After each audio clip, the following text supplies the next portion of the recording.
Hello, my Thinkation family. My name is Eunice and I welcome you especially to the Memorial Edition of Thinkation 2021. Our general theme, as you all know, is Dare to Fly. So I'm coming with some mixed news for you, some good news and some bad news. Bad news in the sense that I planned a pity party for you, but I've cancelled the party. So that to me is bad news. But good news is that the pity party would do you no good. So what I'm about to do to you is what you really need. Are you up for the ride, guys? So let's go. Dare to fly. Look at the slide on the screen and listen to me read. Lift up your heads and look at the image of a man who rose from nothing, who owed nothing to parentage or patronage, who enjoyed no advantages of early education, which are not open, 100-fold open to yourselves, who performed the most menial services in the businesses in which his early life was employed, but who lived to stand before kings and died to leave a name which the world will never forget. That was at the inauguration of Benjamin Franklin's statue in New York. That statement was made by the orator of that day, Robert Winthrop. Well, that was what he said, but that is not what he should have said. He should have included there that even though he suffered all those fates, he actually leveraged opportunities. He grew from attempting to do one or two things and learned from his failures. He dared to do what his mates could not do at the time. So guys, there are a few reasons why you haven't dared to fly, and I want to challenge you to prove me wrong if I'm wrong in any sense. You maybe do not know yourself.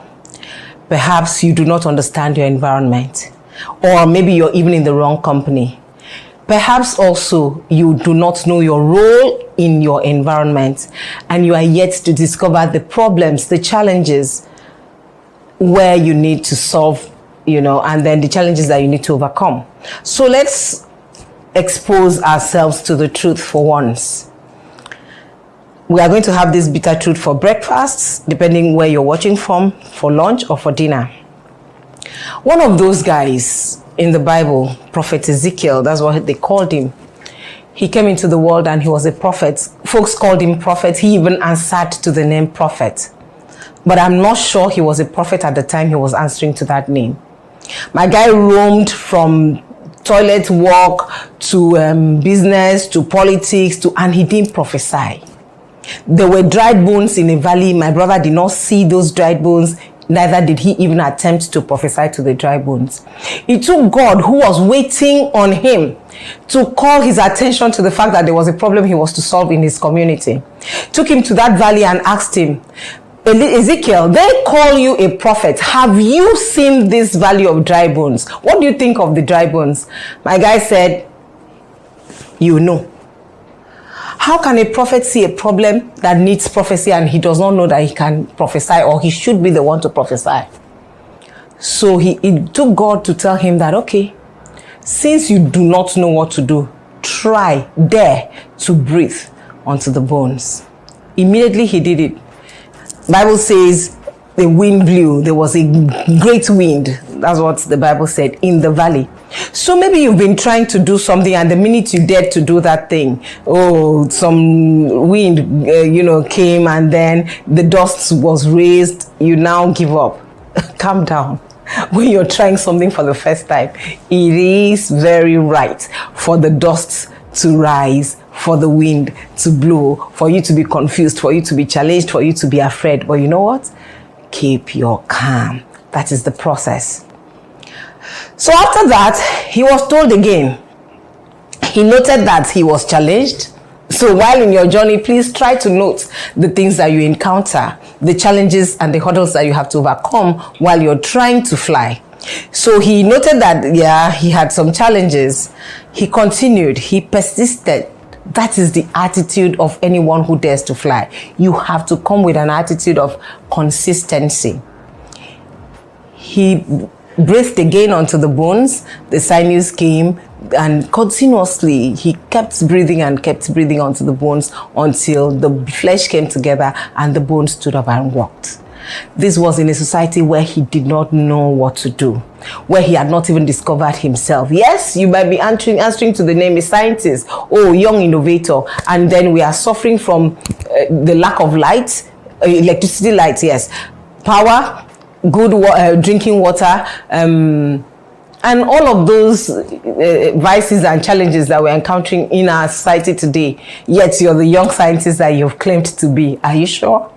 Why haven't you done something? Why haven't you dared to fly? So if you do not owe bonking anything, I have come to charge you. I am bringing the wings that you need beneath those wings. Please dare to do something. Dare to fly. Let us honor the memory of our mentor and our motivator by daring to fly. Think about it. If you're in the wrong company, what becomes of your wings? You will definitely spot a black bird in the midst of white ducks. That you have feathers does not mean that you can fly. If you belong with the ducks and you're an eagle, you're challenging that environment. You will keep complaining. They don't treat me right. They don't know who I am. They do not respect me. They don't give you opportunities. There's no opportunity in water for an eagle who is supposed to be in the sky. So that is the wrong place to seek opportunity. Do not be comfortable in the midst of people that you don't belong with. It's okay not to feel okay. Just sometimes, you know. So if you find that you are in the midst of people, you're in the wrong company, please excuse yourself. There's nothing wrong with that. Think about it. If you're an eagle and you're in the midst of dogs, you're frustrating the dogs themselves. So if you left them, they would be able to do the things that they think they can do because you're bringing the spirit of excellence to mediocrity. How about you? Daring to change location to places where you will be challenged. Somebody called Ezekiel and directed him. You need a mentor. And then he got there and asked him a question. You need a coach. You need somebody to ask you the right questions as you dare to fly. You need somebody to show you what to do as you dare to fly. So what is it we are waiting for? Remember, Ubong did so much, but there's now a vacancy. Can you feel it? Are you willing? Are you ready to motivate and mentor others? Do not waste the fortune of ever knowing such a guy. I know you're a great guy, so I look forward to all the things that you bring to the world. I'll be cheering for you from this end. So with love in my heart, I wish you all the best as you dare to fly. Thank you, and God bless you.